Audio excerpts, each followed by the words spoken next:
Hello students, स्वागत है आपका अपने चैनल एमजीएम कैरियर इंस्टीट्यूट में। तो स्टूडेंट्स, हम इलेक्ट्रो केमिस्ट्री पढ़ रहे थे। आज हम उसका दूसरा पार्ट जो कि इलेक्ट्रोड पोटेंशियल है उसको पढ़ेंगे।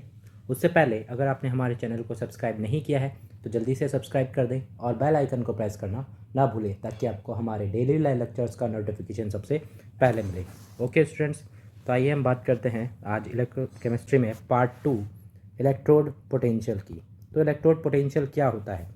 जब किसी मेटल को उसके खुद के ही सॉल्यूशन में रखा जाता है तो जो सॉल्यूशन जो मेटल है उस मेटल के ऊपर या तो पॉजिटिव या फिर नेगेटिव चार्ज जनरेट हो जाता है। किसके रेस्पेक्ट में? सॉल्यूशन के रेस्पेक्ट में, ठीक है। और पॉजिटिव और नेगेटिव चार्ज जनरेट होने की वजह से जो पोटेंशियल है वो डेवलप हो जाता है किस किस के बीच में? मेटल और सॉल्यूशन के बीच में। और इस पोटेंशियल जो डेवलप हुआ है इसी पोटेंशियल को क्या बोलते हैं हम? इलेक्ट्रोड पोटेंशियल ऑफ मेटल, ठीक है। तो उसका जो डेफिनेशन है वो ये है, when a metal is placed in aqueous solution if it's on it acquires either positive or negative charge with respect to solution and potential is developed between metal and solution which is called electrode potential of a metal, ठीक है। तो जो electrode potential है वो किन किन बातों पे डिपेंड करता है? First, nature of electrode, electrode कैसा है, रिएक्टिव है कि नॉन रिएक्टिव है, ठीक है। नेचर ऑफ इलेक्ट्रोड का मतलब रिएक्टिव है कि नॉन रिएक्टिव मेरे पास इलेक्ट्रोड यहाँ पे मौजूद है, ठीक है। नेक्स्ट है concentration of ion in the solution, जो आयंस है सॉल्यूशन के अंदर उनकी कंसंट्रेशन क्या है। और तीसरा पॉइंट है टेम्परेचर, तो टेम्परेचर पे ये डिपेंड करता है इलेक्ट्रोड पोटेंशियल। इलेक्ट्रोड पोटेंशियल जो है दो तरह के होते हैं हमारे पास, oxidation potential and reduction potential. क्योंकि रिएक्शन रिडॉक्स होती है तो वहाँ पे ऑक्सीडेशन भी होगा और रिडक्शन भी होगा। तो oxidation potential and reduction potential दो तरह के होते हैं, इनको समझते हैं वन बाय वन।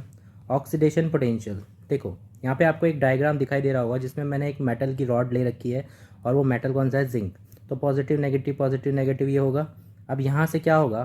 सपोज इस मेटल से जो M है वो M+N में जाने लगेंगी तो ऑक्सीडेशन हो रहा होगा। ऑक्सीडेशन हो रहा होगा तो M से M+N में। अब मैंने जिंक मेटल लिया है तो जो रिएक्शन होगी वो क्या होगी? जिंक से जिंक+2 और 2 इलेक्ट्रॉन बाहर निकल जाएंगे। जब इलेक्ट्रॉन बाहर निकल जाएंगे तो यहाँ मेटल से M+ में, यहाँ पे सॉल्यूशन में M+N आने लगेंगे तो यहाँ जो मेटल है ये कम होने लगेगा। तो धीरे धीरे ये रॉड क्या होने लगेगी? पतली होने लगेगी, ठीक है। पतली होने लगेगी तो मेटल की सरफेस पे यहाँ पे +N और यहाँ नेगेटिव चार्ज हो जाएगा। तो यहाँ पे इस सरफेस और इस सॉल्यूशन के बीच में पोटेंशियल डेवलप होगा। इसको, ये पोटेंशियल किसकी वजह से आ रहा है? ऑक्सीडेशन होने की वजह से, इसलिए इसको क्या बोला हुआ है? ऑक्सीडेशन पोटेंशियल, ठीक है। अब जो मैंने बोला है वो यहीं लिखा हुआ है, metal atom of electrode have tendency to go into the solution as ions and leave behind the electron at the electrode trying make it negative charge और फिर सॉल्यूशन में पॉजिटिव चार्ज होगा तो पोटेंशियल डेवलप होगा, ठीक है। here oxidation occurs and potential is developed so it is called oxidation potential. इसको oxidation potential कहा जाता है। इसका उल्टा जस्ट किस में हो जाएगा? रिडक्शन पोटेंशियल में। तो रिडक्शन में क्या होगा? M+N आयन, M मतलब कि यहाँ जो आयन है वो इसके ऊपर डिपॉजिट होने लगेंगे इस तरीके से। तो डिपॉजिट होने लगेंगे तो धीरे धीरे ये रॉड क्या होने लगेगी? मोटी होने लगेगी। और रिडक्शन हो रहा है तो रिडक्शन M+N N इलेक्ट्रॉन लेके M में चला जाएगा तो ये रॉड मोटी होने लगेगी। यहाँ पे इसके ऊपर पॉजिटिव चार्ज आ जाएंगे और इसके ऊपर अंदर क्या आ जाएंगे? पॉजिटिव चार्ज, और यहाँ नेगेटिव चार्ज बन जाएंगे इलेक्ट्रॉन जो ये आ रहा है। तो यहाँ पे जो पॉजिटिव नेगेटिव की वजह से है पोटेंशियल डेवलप हो जाएगा। और ये पोटेंशियल किसकी वजह से आ रहा है? रिडक्शन की वजह से, इसलिए इसको क्या बोला हुआ है? रिडक्शन पोटेंशियल यहाँ पे बोला हुआ है, ठीक है। नेक्स्ट आता है अपने पास में रेफरेंस इलेक्ट्रोड। रेफरेंस इलेक्ट्रोड मतलब किसी के रेस्पेक्ट में, ठीक है। अब when we want to measure the potential of single half cell then we will not measure it, so for this there is requirement of reference electrode. मतलब हम single electrode का जो पोटेंशियल है वो डेवलप नहीं कर सकते हैं, मतलब ज्ञात नहीं कर सकते हैं। तो उसको निकालने के लिए हमें किसी रेफरेंस इलेक्ट्रोड की ज़रूरत होती है। तो रेफरेंस इलेक्ट्रोड यहाँ पे पहला है स्टैंडर्ड हाइड्रोजन इलेक्ट्रोड, इसको शॉर्ट में बोलते हैं शी। इसको रिप्रेजेंट कैसे करते हैं? प्लैटिनम की यहाँ पे सरफेस होती है H2 से H+ या फिर H+ से H2, ये दोनों तरीके से यूज़ हो सकता है, ठीक है। इसका पोटेंशियल 0 वोल्ट माना जाता है एट ऑल टेम्परेचर, ये माना जाता है स्टैंडर्ड कंडीशन पे, ठीक है। कैसा बना हुआ रहता है ये? इस तरीके का एक कंटेनर होता है, इस कंटेनर में इस तरीके का एक सिस्टम लगा रखते हैं हम। यहाँ से हम H2 गैस पास करते हैं, बीच में प्लैटिनम का वायर होता है और यहाँ होती है प्लैटिनम की सरफेस। ये सरफेस क्या करती है? ये जो हाइड्रोजन होता है उसका ऑक्सीडेशन रिडक्शन कराने के लिए सरफेस प्रोवाइड करवाती है। यहाँ प्लैटिनम का वायर होता है, इस वायर को हम दूसरे इलेक्ट्रोड के साथ में ऐड कर देते हैं ताकि ये कैथोड और एनोड दोनों की तरह यूज़ हो सके। जब जो शी है एनोड की तरह यूज़ होगा तो एनोड पे क्या होता है हमेशा ऑक्सीडेशन, तो H2 का ऑक्सीडेशन होकर 2H में चला जाएगा प्लस में और 2 इलेक्ट्रॉन बाहर निकालेगा एनोड पे। तो एनोड इस तरफ लिखा जाता है किसी भी सेल के, ये मैं बाद में बताऊंगा सेल नोटेशन कैसे लिखते हैं, सेल रिप्रेजेंट कैसे करते हैं। PT H2 से H प्लस, 0 से प्लस, तो ऑक्सीडेशन हो रहा है ये एक्वस में, तो ये एनोड की तरह काम करेगा। इसी तरीके से अगर जो स्टैंडर्ड हाइड्रोजन इलेक्ट्रोड है कैथोड की तरह काम करे तो कैथोड पे क्या होता है रिडक्शन, तो रिडक्शन कैसे होगा 2H प्लस H2 में चला जाएगा। तो हम इस बार इसको इस तरफ लिखेंगे क्योंकि इस तरफ हम क्या लिखते हैं कैथोड और इस तरफ क्या लिखते हैं एनोड, ठीक है। तो कैथोड पे क्या होता है रिडक्शन, तो H प्लस से H2 और प्लेटिनम क्या किस लिए है सरफेस प्रोवाइड करवाने के लिए होता है, ठीक है। इसके अलावा और कौन कौन से रेफरेंस इलेक्ट्रोड होते हैं उनको बोलते हैं अपन सेकेंडरी रेफरेंस इलेक्ट्रोड। सबसे पहले है उसमें कैलेमल इलेक्ट्रोड। तो कैलेमल इलेक्ट्रोड जो होता है कॉमनली कैथोड की तरह यूज़ होता है क्योंकि ये जो इलेक्ट्रोकेमिकल सीरीज़ है उसमें बहुत ही नीचे वाली पोजीशन पे रहता है। और इलेक्ट्रोकेमिकल सीरीज़ में क्या होता है कि जब हम ऊपर से नीचे जाते हैं, इलेक्ट्रोकेमिकल सीरीज़ में ऊपर से नीचे जाते हैं तो रिडक्शन पोटेंशियल जो है वो क्या होता है इंक्रीज़ होता है। तो जिसका रिडक्शन पोटेंशियल ज़्यादा होगा उसका रिडक्शन होगा, रिडक्शन कहाँ पे होता है कैथोड पे, ठीक है।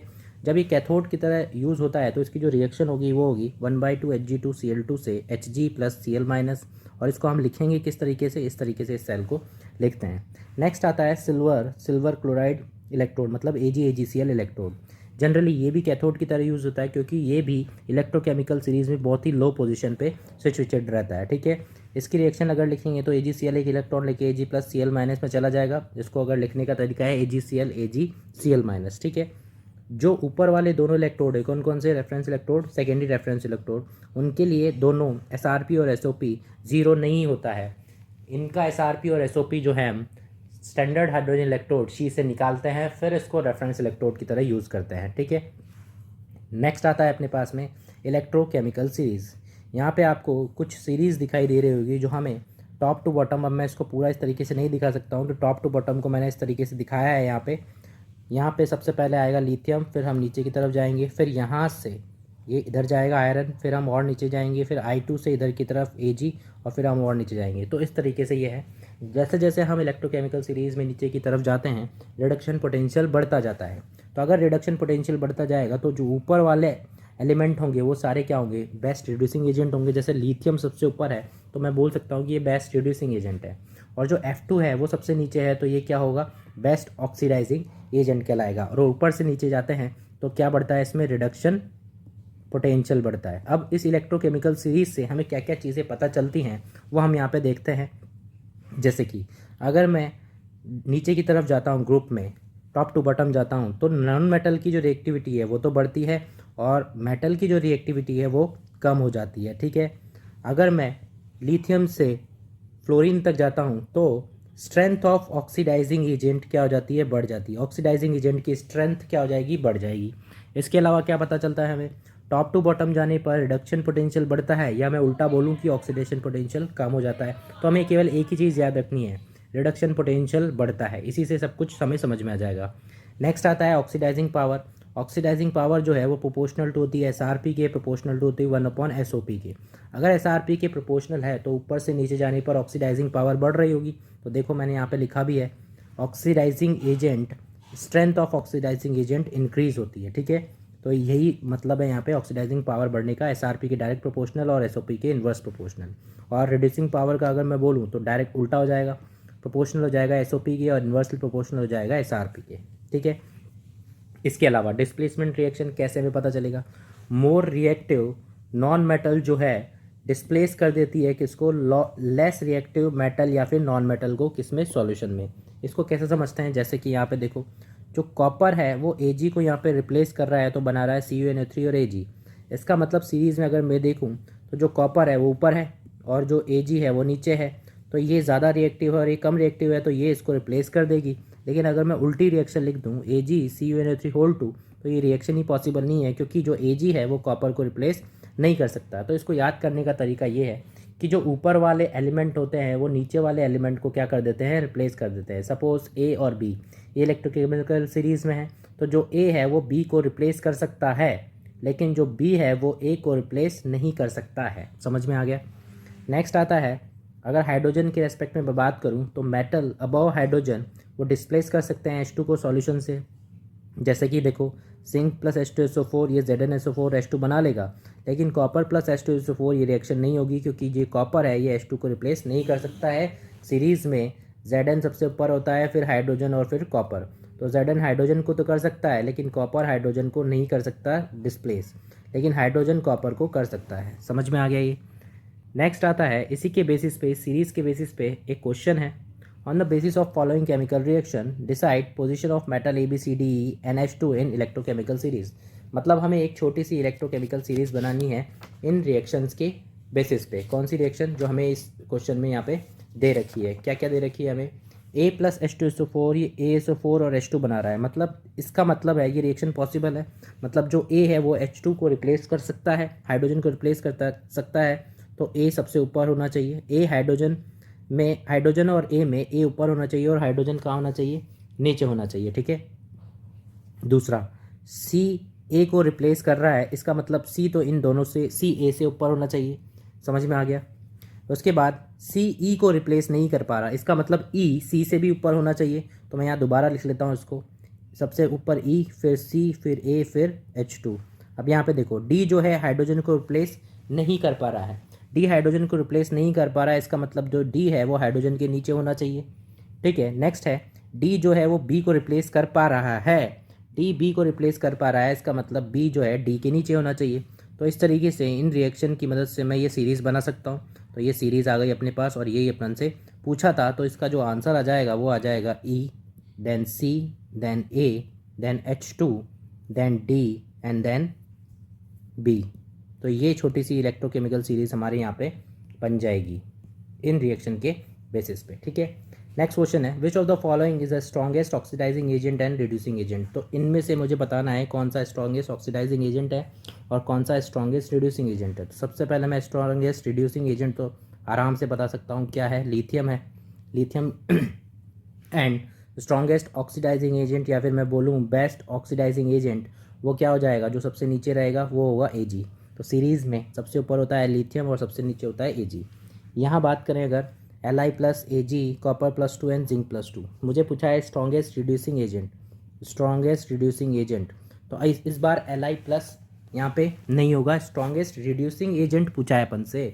तो जो रिड्यूस कौन होता है, सामने वाले को जो ऑक्सीडाइज कर सके, जिसकी ऑक्सीडाइजिंग पावर अच्छी होगी। ऑक्सीडाइजिंग पावर किसकी होगी, जो सबसे नीचे होगा Ag। और हमसे पूछा है स्ट्रॉन्गेस्ट ऑक्सीडाइजिंग एजेंट, तो स्ट्रॉन्गेस्ट ऑक्सीडाइजिंग उल्टा हो जाएगा, तो ये सबसे जो ऊपर होगा वो क्या होगा, कॉपर प्लस 2। यहाँ पे आंसर आएगा कॉपर प्लस 2 एंड Ag, ठीक है। तो इस तरीके से हम इन क्वेश्चंस को सॉल्व कर सकते हैं। समझ में आ गया स्टूडेंट्स। तो ये था इलेक्ट्रोकेमिकल सीरीज़ के बारे में। अब इसके आगे का चैप्टर हम नेक्स्ट वीडियो में कंप्लीट करेंगे। Okay students, thank you.